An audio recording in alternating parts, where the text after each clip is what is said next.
Atau mungkin orang yang menolak itu takut.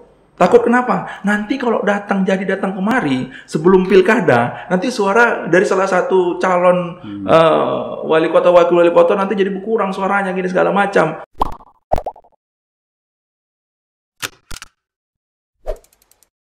Assalamualaikum warahmatullahi wabarakatuh. Kembali lagi di Delegasi Media, duduk bareng delegasi. Kali ini kita mengundang Ustadz Muhammad Nuh. Assalamualaikum Ustadz. Waalaikumsalam warahmatullahi wabarakatuh. Terima kasih Ustadz telah menghadiri undangan kita. Ini persoalan hari ini nampaknya umat ini agak sedikit tersita waktunya melihat kondisi umat yang Habib Rizik pulang ke Indonesia, terjadi semacam pro kontra, dan akhirnya Habib Rizik juga di Medan ini ditolak kedatangannya. Jadi berbagai paradigma atau stigma masyarakat banyak sekarang ini bermuara ke Habib Rizik dan Front Pembela Islam. Baru-baru ini ada demo aksi menolak di Medan, ada menolak kedatangan Habib Rizik.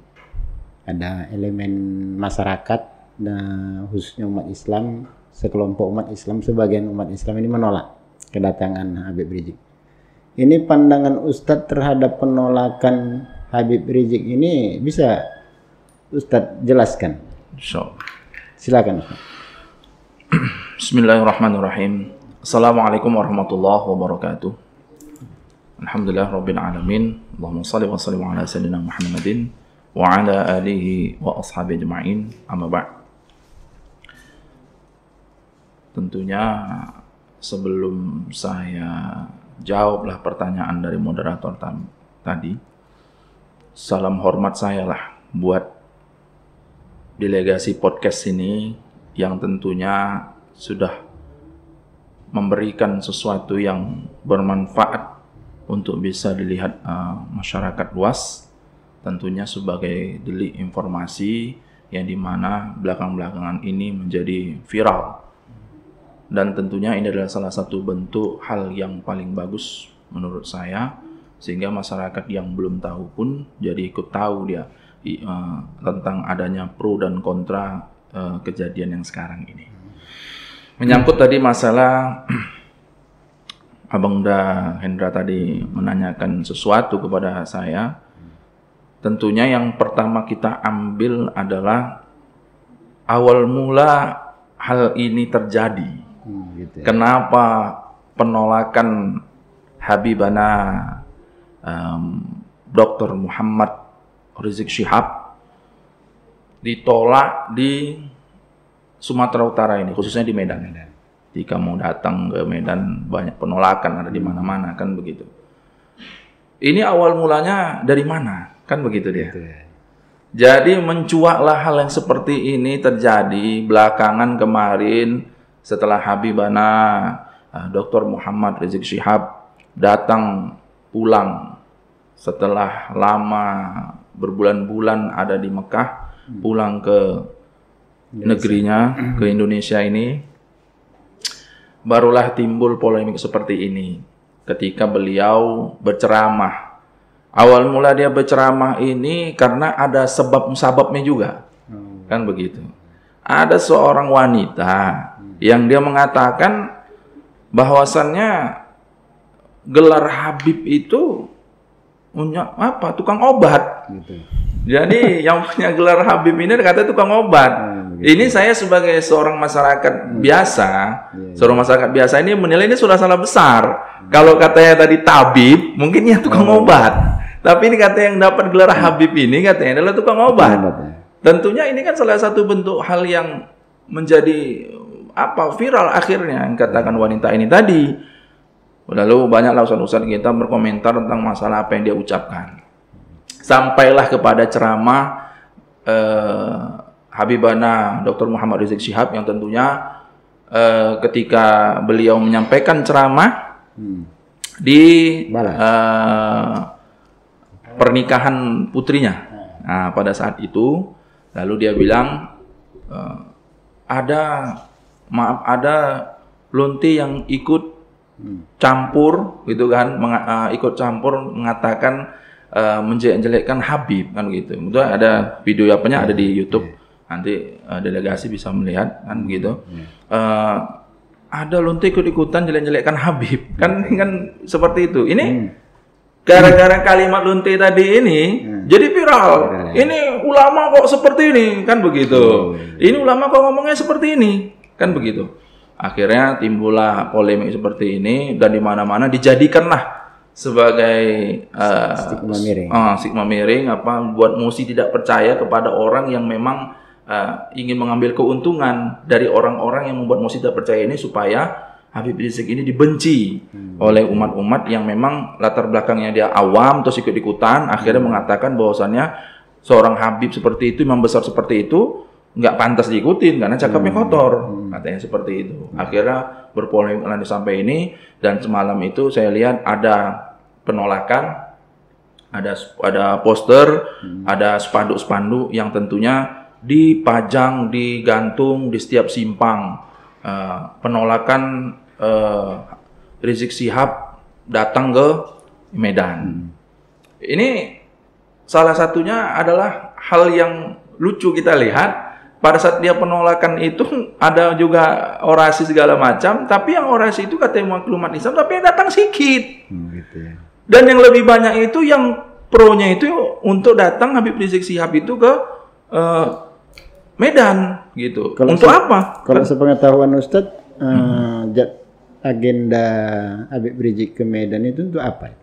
Jadi ada kemarin pembicaraan yang tentunya di mana Habib Rizik Syihab itu setelah dia pulang ke Nusantara ini, ke Indonesia ini, ingin menjadikan Indonesia ini revolusi akhlak. Revolusi akhlak. Jadi beliau itu datang itu bukan untuk ngajak perang, tapi revolusi akhlak, memperbaiki akhlak.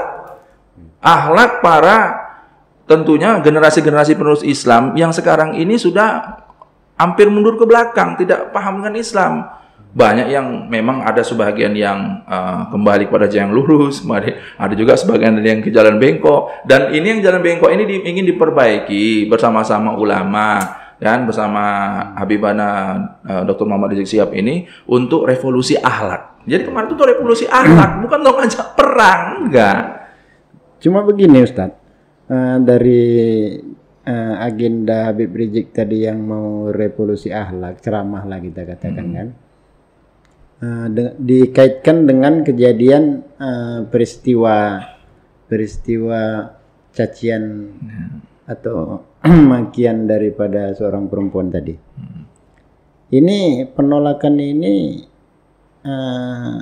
boleh apa enggak ini penolakan kalau ada imam besar mengatakan hal-hal yang juga membalas hal-hal yang memang kurang baik menurut nilai-nilai Islam, ini boleh nggak diikuti umat Islam atau malah boleh nggak diikuti perilaku seperti ini? Ini gimana nih? Bisa Ustaz terangkan menurut nilai-nilai Islam? Oke, jadi kalau untuk penerangan tentang kalimat Habibana Dr. Muhammad Rizik Syihab mengatakan tentang lunting ikut-ikutan menjelekkan habaib kan begitu, itu sebenarnya kalimat tegas sebenarnya Bang Dah. Kalimat tegas untuk suatu pekerjaan yang memang udah kotor. Pekerjaan itu memang udah kotor. Jadi untuk sesuatu yang memang sudah pekerjaan itu memang sudah kotor, jangan kita lembutin. Kalau ditegaskan, dia harus ditegaskan karena itu adalah bagian dari dakwah. Kalau kita lembuti misalnya yang tadi perempuan penghibur atau yang tadi bilang Lutfi tadi jadi wanita malam dibuat. Orang jadi tidak akan ingin menjauhi perbuatan itu. Tapi coba kok ditegaskan. Dan orang marah disebutkan itu. Ketika orang marah disebutkan itu, loh, kau kok marah? Kamu kok marah disebutkan itu? Loh, kalau memang kamu marah disebutkan itu, ya kamu tinggalkan pekerjaan itu. Kan malu jadinya. Tapi lebih malu lagi ketika sudah tahulah pekerjaan itu kotor, tapi cuma hanya diam saja. Itu kita lebih malu. Berarti kita ada pembiaran. Jadi itu ada apa dasar dalilnya? Jadi atau amar ma'ruf nahi munkar atau gimana bisa? Kalau untuk sesuatu hal yang tentunya sudah dijelaskan ini, Allah telah mengatakan dalam Al-Quran, ya ayuhan nabi, hai nabi, Allah katakan, jahidul kufar wal munafikin waqlut alaihim. Hai nabi, berjihadlah melawan orang-orang kafir dan munafik, orang-orang munafik, waqlus alaihim, dan bersikap keraslah kepada mereka. Kan udah jelas itu. Wa ma'wahum jahannam, tempat mereka itu di jahannam. Wa bi'sal masir, dan itulah tempat seburuk-buruk rupa. At-Taubah ayat 73. Itu udah dikatakan seperti itu. Jadi Allah aja sudah menegaskan untuk orang-orang yang sebenarnya memang sudah kafir dan sudah munafik. Loh, berarti Ustaz yang ngomong itu sudah kafir? Iya, karena di video berikutnya dia mengakuin. Apa kata perempuan itu? Saya memang lonte katanya. Nanti bisa diputar, nanti bisa ditunjukkan videonya. Saya memang lonte, tapi lonte saya bukan di seorang laki-laki, tapi saya punya laki-laki, katanya. Dia mengakui. Dia mengakui loh. Dan begitu. Satu. Habis dia mengatakan lagi, aku lebih baik masuk neraka, bisa jumpa ini segala macam. Dia bilang aku lebih baik masuk neraka. Dia melecehkan satu siksaan Allah. Berarti dia sudah keluar dari rukun iman. Apa itu? Tu'minuna billah, beriman kepada Allah. Dia katanya percaya kepada Allah. Tapi dia malah melecehkan siksaan Allah. Berarti dia tidak percaya kepada Allah. Berarti dengan begitu, asyhadu an la ilaha illallah wa asyhadu anna rasulullah batal. Karena dia sudah melecehkan siksaan Allah. Jadi dia sudah keluar dari itu. Atas dasar itulah penegasan itu di ayat Quran itu sudah dikatakan. Bahkan Allah aja menyuruh Nabi, ya ayuhan Nabi, disuruh Nabi Muhammad untuk apa? Memerangi, berjihad melawan orang kufar, kafir, wal munafikin. Waqlus alaihim, bersikap keras. Allah menyuruh. Tapi kan Rasulullah kan bukan enggak kayak sekarang ini. Tapi dengan apa? Ketika orang itu merengkel dibilangin, diajak untuk ini segala macam, misal nggak mau, pedang main. Lah, ini dengan kata-kata. Begitu. Tapi dengan kata-kata kok bisa nggak? Tapi begini Ustaz, persoalan ketegasan atau memang amar ma'ruf nahi munkar ini kan di tengah-tengah umat sering kita dengar ada juga ayat yang lain. Misalnya agamamu agamaku itu artinya tidak ada di situ harus memaksakan atau kita melihat di situ ada semacam tidak memaksakan terhadap kebenaran yang kita pahami kepada orang lain, kan ada penegasan di situ. Itu gimana bisa Ustaz terangkan, karena ini menjadi polemik juga, ada yang menggunakan ini, ada yang menggunakan dalil ini, ada yang menggunakan dalil. Jadi begini Abang Dah. Sewaktu saya ada berapa hari di Megamendung, ketika itu di pesantren Habibana Dr. Muhammad Rizik Syihab, ada cerita mengenai masalah nahi munkar kepada mereka. Ini begini, kalau untuk masalah mereka yang sudah mendapatkan hidayah Allah dan ingin bagaimana caranya, aku ini bagaimana caranya untuk berbuat baik, maka ada ayatnya, laqad kana lakum fi Rasulillah uswatun hasanah. Ini ayatnya. Jadi orang yang memang sudah ada, dia dapat dia hidayah dan ingin melakukan contoh yang baik, ini bagaimana caranya? Aku udah hidayah loh. Bagaimana caranya? Nah, Allah menegaskan telah ada pada seorang Rasul suri teladan yang baik, maka dicontoh Rasulullah. Kan begitu. Nah, lalu setelah itu ada lagi ayat yang mengatakan bahwasannya kita itu harus dengan cara memberikan hikmah, bil hikmah. Kan gitu. Wa mu'izatil hasanah, dengan perbuatan yang baik. Wajadilhum bilatiyah hasan, dan debatlah mereka itu dengan debat yang baik. Kan begitu. Itu untuk orang-orang yang ingin mencari kebenaran tentang Islam. Jadi supaya dapat dia hatinya itu, maka diberikan ayat seperti itu. Tapi untuk penegasan orang-orang yang memang sudah kafir, orang sudah munafik, ditegaskan oleh Allah tadi ayat tadi. Memang ada beberapa ayat lainnya, termasuk ada penegakan amar nahi munkar. Dan untuk menyelamatkan mereka-mereka, saudara laki-laki, saudara perempuan, orang beriman laki-laki, beriman perempuan, maka ditegaskan Allah Subhanahu wa taala di Quran Surat Taubah, wal mu'minuna wal mu'minatu ba'duhum awliya'u ba'din. Yang beriman laki-laki, yang beriman perempuan, ba'duhum awliya'u ba'din, menjadi penolong kepada sebagian yang lain. Ya'muruna bil ma'ruf wa yanhauna 'anil munkar, mengajak kepada yang ma'ruf, mencegah dari yang mungkar. Karena itu disuruh. Maka itu adalah suatu bentuk penegasan. Itu adalah suatu bentuk penegasan untuk mereka yang tiba-tiba nih hatinya mau lari nih. ayo ngapain kamu mesti lari ke sana? Ayo kita ikut ke jalan kebaikan, diajak kepada yang ma'ruf.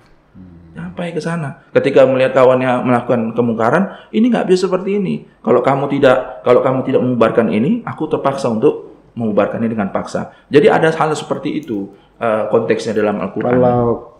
Kalau ke konteks persoalan lonte tadi lah kita bilang kan.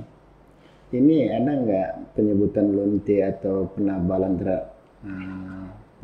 terhadap seseorang, memberikan gelar-gelar terhadap seseorang? Ini ada nggak semacam petunjuk lain di risalah, misalnya kenabian, ada nggak contoh-contoh seperti ini, atau memang ada nggak selain dalil tadi penegasan? Kalau tafsirkan yang untuk memberikan gelar itu bukan gelar untuk seseorang sebenarnya, Bang. Bukan ya? Itu gelar untuk pekerjaan. Penegasan itu pekerjaan. Ayah menerangkan itu tentang yang tentunya jangan berikan gelar yang buruk kepada seorang. Itu kan untuk mereka yang untuk perseorangan. Misalnya namanya bagus, Joko misalnya namanya kan. Misalnya nih namanya Joko, dipanggil siapa? Pendek, pesek. Itu yang tidak boleh. Karena apa? Personal. Tapi kalau untuk dari kalimat lonte tadi itu terus sebuah pekerjaan. Pekerjaannya memang sudah kotor. Kan begitu. Jadi memang harus ditegaskan itu kotor. Loh, kenapa mesti marah? Kenapa mesti marah dan galang kabut segala macam? Kalau memang marah dan malu disebutkan itu, tinggalkan pekerjaan itu. Kalau memang kamu sudah tahu pekerjaan itu kotor, maka cegahlah saudara untuk melakukan hal seperti itu. Itu dia tadi. Baru begini, Ustaz. Menarik ini ada tujuan revolusi akhlak mungkin ya. Cuman kan ada stigma miring juga di tengah masyarakat. Kalau memang niat daripada FPI ini adalah revolusi akhlak, ada stigma miring di tengah masyarakat. FPI ini selalu muncul di momentum-momentum pilkada. Padahal juga di soal akhlak ini kan di tengah masyarakat banyak terjadi hal-hal yang memang menurut nilai-nilai Islam itu tidak benar. Ini stigma miring di tengah masyarakat ini lebih bernuansa bahwa FPI ini kerana politik. Ini gimana, bisa ya Ustaz jelaskan ini? Jadi ini juga ini yang mau kita katakan juga ini kan. Sempat juga teringat tapi Bang Naindra udah menanyakan ini, jadi kita pun akan menegaskan pula kan begitu. Jadi penolakan tentang Habibana Dr. Muhammad Rizik Syihab itu datanglah ke Medan ini. Sebenarnya memang betul-betul dia itu ditolak karena kalimatnya yang kotor, yang mereka bilang kotor itu, nggak pantas suatu segala macam, atau mungkin orang yang menolak itu takut kenapa? Nanti kalau datang kemari sebelum pilkada, nanti suara dari salah satu calon wakil wali kota nanti jadi berkurang suaranya gini segala macam. Jadi buat statement seperti ini, dibuatlah mosi tidak percaya. Ini harus dipertanyakan sekarang sama mereka. Sebenarnya yang menjadikan permasalahan mencuat ini ke atas ini sebenarnya bukan FPI yang ketika menjelang pilkada nanti langsung muncul mereka membuat ini. Tidak. Sebenarnya yang buat muncul ini adalah orang yang kontra dengan apa? Dengan orang FPI. Kenapa? Jangan sampai ini FPI ini bergerak nih, kan begitu kan. Saya simpatisan FPI sebenarnya Bang Dah, kan begitu. Bukan masuk ini tapi simpatisan. Artinya kan kita bisa membaca ini jangan sampai nih orang-orang FPI nanti ini gembor-gembor segala macam ini nanti berkurang suara yang kita paslonkan. Nah, kan ini jadinya kan. Jadi menguntungkan ke suara paslon yang satu. Ini yang salah. Ini adalah salah satu bentuk prasangka buruk yang tentunya terjadi. Akhirnya dibuatlah mosi tidak percaya kepada Al-Habib Dr. Muhammad Rizik Syihab. Itu tadi. Gitu ya. Jadi kalau ditolaklah niatnya revolusi akhlak, ditolaklah Habib Rizik, ini benar nggak perilaku penolakan atau ini seperti ini? Begini Abang Dah, kalau saya menilai untuk hal perkara ini sebagai masyarakat biasa yang diundang kemari, alangkah tidak baiknya kita ketika menolak ada seorang penceramah yang ingin membawa revolusi akhlak, tapi bukan dengan perang, dengan ceramah atau tabligh akbar, tapi ditolak. Loh, kenapa kan begitu? Padahal kita membutuhkan itu, di mana di saat ada orang tua yang dia tidak bisa mendidik anak yang menjadi lebih baik, kenapa nggak orang tuanya menyuruh datang, itu ada tabligh akbar, eBay membesar, Habib Rizik datang ke Medan, datang kok ke sana. Disuruh anaknya ke sana. Dia dengerin ceramah. Mudah-mudahan dengan kedatangan dia ke situ, Allah turunkan hidayah kepada dia, pulang dari situ dia tobat. Wallahu a'lam bishawab. Kan begitu? Tapi kalau misalnya ditolak gini dengan membuat statement ini, apalagi kemarin ada lagi tokoh masyarakat, tokoh wanita Medan mengatakan atas nama pengajian ibu-ibu kota Medan, akhirnya yang kontra juga ada juga nanti. Kok seperti ini? Kami kan nggak menolak, kami malah mendukung. Jadi kan jadi pro kontra jadi terakhir. Ini adalah salah satu bentuk hal yang tentunya disedihkan kepada kita semua. Kenapalah kita mesti menolak seseorang yang notabene-nya itu bukan untuk mengajak perang. Bukan mengajak perang. Dari dulu Bang Da, kalau kita menyangkut pautkan kepada FPI, FPI itu dari dulu tidak ada mau mengubah ideologi Pancasila negara ini, tidak ada. Tidak ada yang digembor-gemborkan ini akan mengubah ini negeri khilafah sama seperti organisasi HTI katanya. Sampai sekarang nggak ada. Lah, buktinya waktu saya lillahi ta'ala demi Allah ketika kita datang ke pesantren Habib Rizik Syihab, di rak-raknya itu terdapat semua buku-buku tentang pengamalan Pancasila. Berarti kan beliau Pancasila di sini. Al-Habibana Dr. Muhammad Rizik Syihab, dia adalah orang Pancasila. Kenapa? Bukunya ada semua di situ. Penerangan tentang Pancasila semua ada di situ. Dan masa dibilang dia katanya anti Pancasila? Loh, kok anti Pancasila? Dan ketika ada dialog kepada Dr. Habib Rizik Syihab, beliau mengatakan nggak apa-apa ini dibubarkan EPI, nggak dibubarkan EPI. Tapi bisa nggak pemerintah juga membubarkan tempat-tempat maksiat? Jangan ada tempat-tempat maksiat. FPI ini kan Abang Da bukan tujuan. FPI ini kendaraan, wadah untuk perjuangan. Mereka yang mungkin dulu bingung, aku berjuang kayak mana nih? Nanti berjuang sendiri, aku malah dipukuli pula sama preman ini. Kan begitu? Aku harus mana nih? Kemari, ini kok pro kemari. Kemarin ini masih pro juga kemaksiat. FPI datang sebagai salah satu bentuk kendaraan.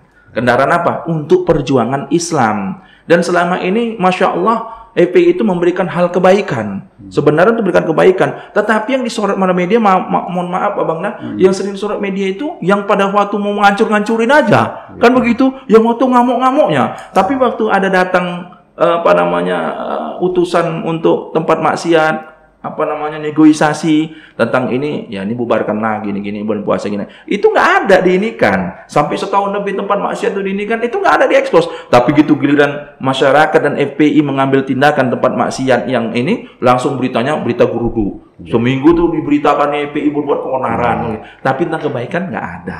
Kan ini ada salah besar. Dan kita lihat satu lagi Bang Da, dan kita lihat juga ketika kebaikan orang-orang FPI waktu terjadi tsunami. Kan? Al-Habib mana Dr. Muhammad Rizik Syihab langsung turun, dan videonya ada itu di YouTube, ada videonya beliau mengangkat mayat, berapa ribu mayat beliau juga ikut urus waktu terjadi tsunami di Aceh. Nah, baru belakangan ini tentunya Ketua FPI Sumut juga, kita dapat informasi dari FPI Sumut juga membantu pembangunan rumah untuk non muslim di Sinabung yang kena terdampak Gunung Sinabung. Ada beberapa rumah yang dibangun sesuai dengan kemampuan FPI Sumut dan donatur yang membangun di sana. Tapi ada nggak diekspor di media? Nggak ada. Ain ya Bang. Cuman begini, tadi Ustadz menyinggung soal penolakan Habib Rizik ini kan ada rasa sedih. Ya. Bisa nggak Ustadz jelaskan dalil-dalil atau dasar hukum Islam itu sendiri bahwa itu adalah tindakan yang tidak baik? Karena sedih tadi muaranya saya tangkap ini ada semacam pelanggaran atau tidak sesuai dengan nilai-nilai Islam ini. Ada nggak? Ya. Jadi kalau untuk masalah penolakan ini juga kan berhubungan dengan pembelajaran kita hari ini. Artinya ini adalah sebuah kebaikan, kan begitu? Adalah sebuah kebaikan yang tentunya dibawakan kepada kita, kan begitu. Jadi kita itu disuruh untuk beriman kepada Allah. Jadi sering kita mendengar ayat, kalau laki-laki itu udah seringlah mengatakan ketika sholat Jumat kita sering mendengarkan, ya ayyuhalladzina amanu taqullaha haqqa tuqatih.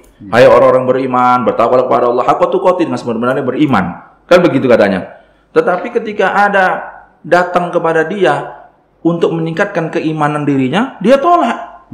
Ini kan lucu. Dan ini adalah salah satu bentuk yang dimana konteksnya ini telah berlawanan dengan ayat Al-Quran yang kita disuruh apa yang kita lakukan hari ini menjadi bekal untuk hari esok itu akhirat. Ya ayyuhalladzina amanu taqullah wal tanzur nafsum ma qaddamat lighad. Hai orang-orang beriman, bertakwalah kepada Allah. Wal tanzur nafsum ma qaddamat lighad, dan hendaklah setiap orang di antara kamu melihat apa yang ia lakukan hari ini untuk hari esok yaitu akhirat. Jadi kan untuk kepentingan akhirat kita sebenarnya, kenapa kita tolak hidayah itu datang? Jadi baru begini Ustaz. Ini tadi Ustaz juga menyebut ada wadah. Ini FPI ini sebagai wadah atau kendaraan untuk menegakkan amal ma'ruf nahi munkar. Seperti itulah yang saya tangkap. Cuman kan karena wadah ada di tengah-tengah masyarakat ini, seolah-olah anggota FPI itu lebih fanatis kepada wadahnya dan sepertinya menjadi lawan terhadap wadah yang lain. Padahal ini sama-sama umat Islam. Ya. Ini bisa Ustaz jelaskan.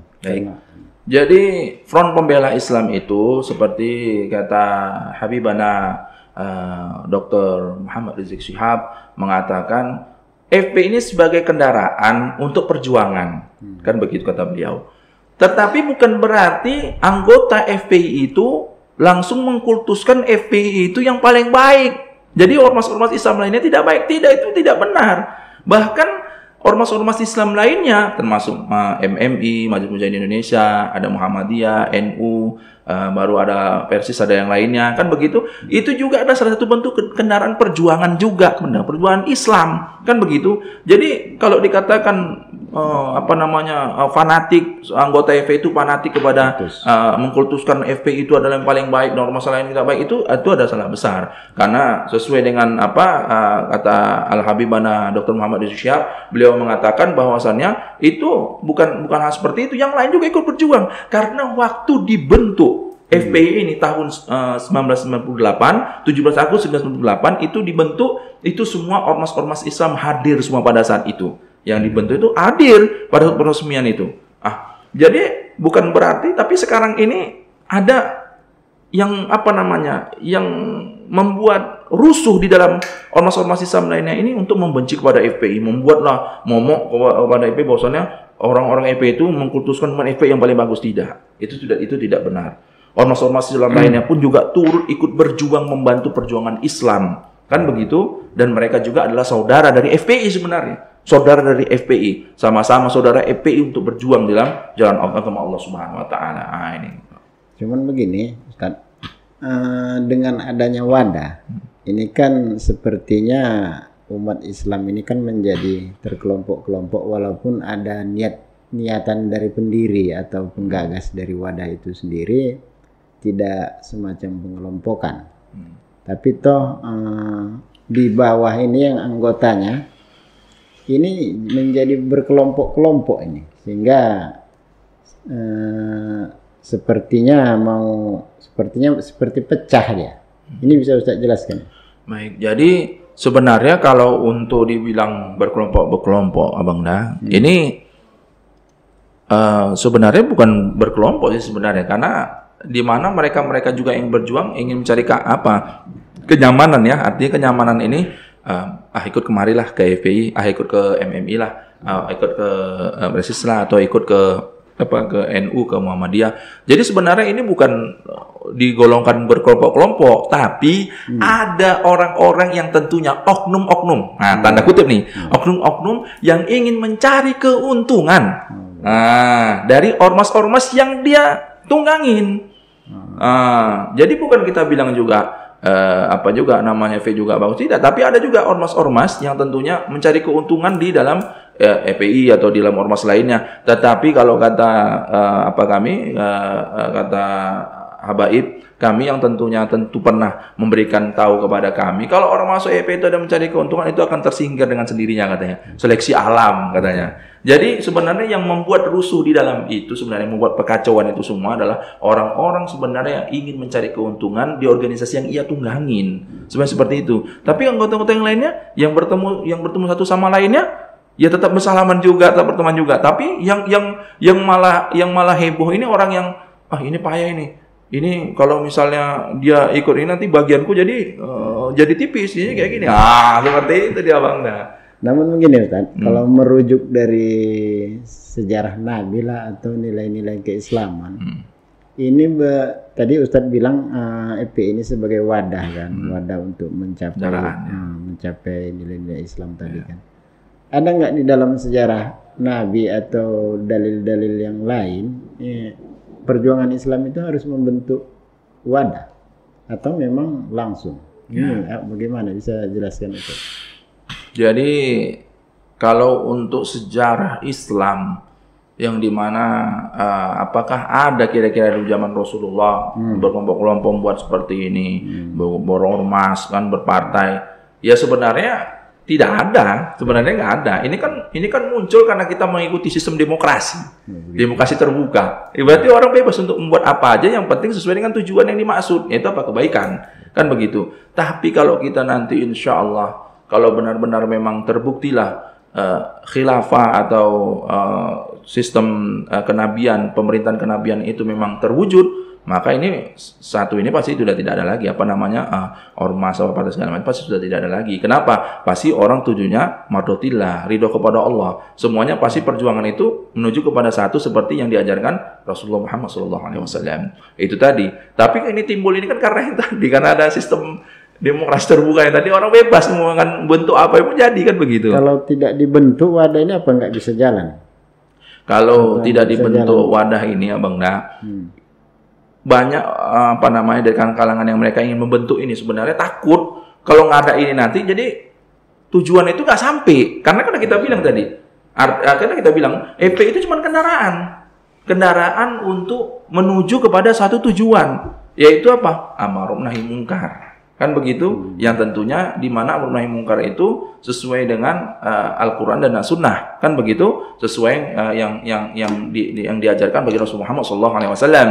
Di mana kita jangan berdiam diri ketika ada kemaksiatan, kemungkaran, jangan berdiam diri, kan begitu. Karena Rasulullah pun udah mengatakan dalam hadis, dia katakan jahidul musyrikina bi amwalikum wa anfusikum alsinatikum, berjihadlah kamu melawan kaum musyrikin bi amwalikum, kan begitu, dengan hartamu, wa anfusikum, dengan dirimu, kan gitu, wa alsinatikum, dengan lidahmu. Begitu kata Rasulullah SAW. Rasulullah SAW yang menyuruh kita untuk apa kan. Jadi ini kan ada salah satu bentuk yang sebenarnya kalau dibilang zaman Rasulullah nggak ada, karena zaman Rasulullah tidak ada demokrasi. Sekarang kita berdiri pada demokrasi, kan begitu. Maka kita kembalikan juga, kalau kita mau zaman Rasulullah, ya pasti ya demokrasi terbuka ini harusnya tidak ada, kan begitu. Ya, cuman gini, ada juga semacam bahasa semacam terbilang klinik lah kita bilang. Kalaulah FPI berjuang untuk Islam, untuk menegakkan amar ma'ruf nahi mungkar, kenapa nggak di Rohingya sana? Kan gitu. Itu Islam lebih membutuhkan. Kenapa harus di sini? Apakah FPI ini berpolitik? Nah, ini bisa Ustaz menjelaskan. Jadi ini adalah salah satu bentuk yang Abang dah bilang, memang betul banyak orang yang tidak mengetahui. Toh buktinya juga di Rohingya juga orang-orang yang notabene-nya juga yang menyumbangkan dari FPI juga dikirimkan ke Rohingya. Habis itu karena di sana seperti memang ada perang lah, seperti itu kan. Ada perang lah. Kalau memang diizinkan oleh negara ini untuk membantu Rohingya untuk berupaya lagi, ya kita akan berangkat. Tetapi kan itu tidak ada izin dan tidak diperbolehkan negara kita ikut campur katanya sama negara orang itu, kan begitu. Akhirnya mereka terusir. Tetapi kalau untuk bantuan seperti ke Palestina, ke jalur Gaza, kan begitu, itu udah ada dari FPI berapa puluh kali dikirim ke Palestina bantuan FPI, tapi itu tadi tidak ada dipublikasikan. Gitu. Kan begitu kan, kebantu ke negeri-negeri kayak ke Suriah, kan begitu, ke negeri-negeri konflik juga ada bantuan juga kita kirimkan ke sana, kan gitu, dari FPI juga dikirimkan ke sana, tapi tidak ada diekspos kebaikan FPI memberikan bantuan ke situ. Tapi apa dieksposnya?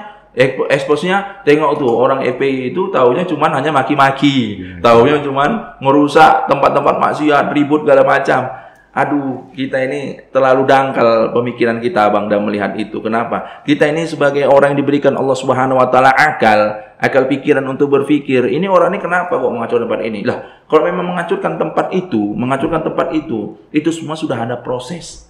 Jadi tempat maksiat itu sudah ada proses untuk mau dihancurkan, itu sudah ada proses untuk negosiasi, kan begitu. Tapi kenapa kita nggak senang ketika tempat maksiat itu dibongkar di bumi Hausan gitu, kita nggak senang? Berarti kita mau ikut maksiat juga dong. Berarti yang benci sama FPI orang yang melakukan maksiat, kan begitu deh jadinya. Tetap juga muaranya ke FPI ini, Ustaz. Tetap juga ada maksiat itu. Artinya FPI yang memang tujuannya yang dikenal umum bahwa memberanguslah tempat-tempat maksiat, ini tetap terjadi, tetap ada. Ini malah terkesan FPI seperti meninggalkan ini dan terkesan seperti masuk ke ranah-ranah politik. Ini bisa ini. Jadi kalau dibilang tempat maksiat itu masih ada atau FPI, lah perjuangan FPI aja pun ketika turun ke tempat maksiat masih ada pro dan kontra dari umat Islam itu sendiri. Tapi kan saya bilang dari teman tadi, tidak jadi masalah kalau FPI itu dibubarkan. Tetapi pemerintah berani jamin tempat maksiat jangan dibuka lagi. Kan begitu? Ini kan lucu kita nantinya segala macam, tapi mohon maaf, oknum dari pemerintahan juga ada membackingi, oknum dari pemerintahan sendiri. Ini kan kita, Masya Allah, ini kok kayak seperti ini, kan begitu. Nanti nganggar-nganggar decking kan, oh aku ini yang punya ini kan nganggar decking, nanti aku bilang sama aku ini ya kan. Jadi kan ini kan lucu kita. Di sini ada salah satu bentuk oknum-oknum dari pemerintahan yang punya kuasa segala macam. Bikin tempat maksiat kan kita malu. Dan ini bukan suatu yang tersembunyi. Ini udah lumrah dan mereka pun tahu. Kenapa nggak bisa? Backingnya itu Pak Ustadz, udah ada yang backingi tempat itu Pak Ustadz, jadi kami takut. Tapi ketika FPI nanti turun gini, langsung sibuk, diekspos. Ini FPI seperti ini kan lucu. Makanya kayak Bang Dal bilang tadi, FPI ada, tapi tempat maksiat tetap ada. Sedangkan perjuangan FPI saja ke tempat maksiat masih ada pro dan kontra dari orang Islam itu sendiri. Tapi insya Allah nanti ke depannya, ini nanti kita kalau kita membubarkan tempat maksiat atau membubarkan yang lainnya, kita akan memberikan solusi kepada pelaku maksiat itu untuk buka usaha lain.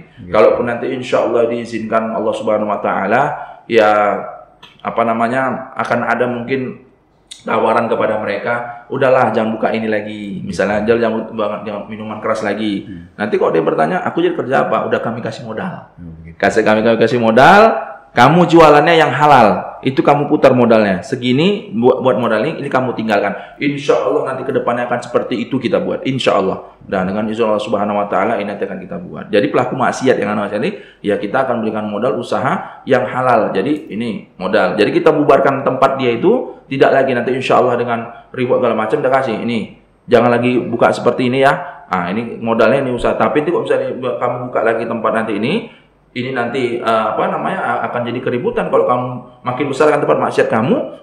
Jangan nanti salahkan kami kalau kami ini bongkar. Nanti akan kita datangkan nanti perangkat-perangkat desa atau perangkat-perangkat kelurahan untuk menyaksikan itu, insya Allah. Oke, Ustadz, ini waktu juga ini nampaknya, Ustadz.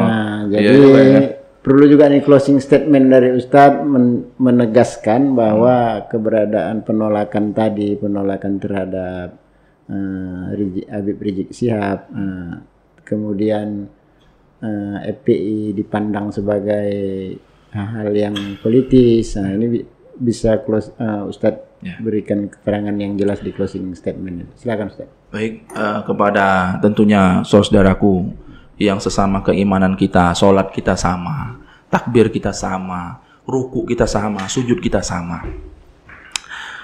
Sudahlah. Stoplah kita mengambil keuntungan dunia dari kita membenci ulama-ulama kita. Karena tentunya ini adalah salah satu bentuk yang menjadikan diri kita ini makin jauh dari Allah Subhanahu Wa Taala. Dengan kita membenci ulama-ulama kita yang membaguskan akhlak kita dengan tentunya tujuan amr nahi mungkar, Ini menjadikan hati kita ini tertutup. Jangan sampai Allah tutupkan hati kita. Khatamallahu ala qulubihim. Allah tutup hatinya dari melihat kebaikan. Kalau udah Allah tutup hatinya, saudaraku, wa ala sam'ihim, maka Allah akan tutup pendengarannya. Kalau udah Allah tutup pendengarannya, nggak mau lagi dengar kebaikan, wa ala absarihim ghishawah. Tentunya pandangan untuk kebaikan itu akan Allah tutup juga. Walahum azabun azim, itulah azab yang sangat besar. Maka dari itu bukalah mata hati kita, keimanan kita. Sudahlah, jangan lagi kita membuat statement dengan kalimat-kalimat yang tentunya mengatakan ini ulama nggak cocok dicontoh segala macam. Tentunya kita ini merujuk sekotor-kotornya atau seburuk-buruknya seorang keturunan dari keluarga Rasulullah Muhammad SAW, itu tetap lebih baik dan harus dihormati. Bagaimanapun juga dia tetap berlian, tapi berlian mungkin ada berlian yang jatuh ke tanah kotor dan kita bersihkan, dan tetap ada kemuliaan di dalamnya. Seperti mushaf Quran yang dia robek pun tetap ada dia kesucian dalamnya, seperti itu. Jadi jangan sampailah kita membenci ulama-ulama kita, karena kalau jauh kita dari ulama itu dia menuntun kita kepada Allah Subhanahu wa taala, apalagi menolaknya, maka tentunya ini akan jauh dari surganya Allah Subhanahu wa taala. Dan untuk yang para pembenci FPI, bukalah mata hati kita. Jangan kita membenci FPI ini hanya dari segi yang ketika pas waktu rusuh-rusuhnya saja. Ketika nanti FPI membongkar tempat kemaksiatan, membongkar ini segala macam, minuman keras segala macam, baru kita pandang buruk. Tetapi kepada FPI yang lainnya, kepada anggota FPI lain yang berjuang ketika fitnah sedang melandanya, tetapi FPI tetap berjuang pada korban kebanjiran, tetap berjuang pada korban gunung meletus, itu tidak kita pandang. Ini adalah salah satu bentuk contoh yang tidak dicontohkan Rasulullah Muhammad SAW. Maka dari itu sudahlah, kalaulah seandainya. Jadi pertanyaan buat kita hari ini, para rekan-rekan sekalian, delegasi podcast sore hari ini. Jadi pertanyaan kita, kalau seandainya Rasulullah SAW berada di hadapan kita hari ini, apa yang mau kita katakan kepada beliau tentang agama yang hari ini kita disuruh pertahankan, kita disuruh perjuangkan, tetapi kita malah bermain-main, malah menghina agama yang dibawa Rasulullah Muhammad SAW. Coba itu tanya pada diri kita, tentang diri kita yang kalau di hadapan Rasulullah ini, ada di hadapan Rasulullah, apa yang mau kita bilang? Maka dari itu, sebagai penutup, saya sendiri mengajak untuk diri saya sendiri, mari bersama tentunya kita sambut kedatangan Habibana Dr. Muhammad Rizik Syihab ke Sumatera Utara ke Medan ini untuk revolusi akhlak. Jadi hanya untuk revolusi akhlak, bukan mengajak perang, tetapi revolusi akhlak. Mungkin dengan tablik takbar, dengan yang lainnya. Insya Allah dengan kita mendengarkan beliau, tentunya turun rahmat, turun kucuran rahmat dan hidayah kepada saudara-saudara kita yang belum mendapatkan hidayah. Insya Allah kedepannya kita akan menjadi lebih baik. Oke, terima kasih Ustadz. Wassalamualaikum warahmatullahi wabarakatuh. Waalaikumsalam warahmatullahi wabarakatuh.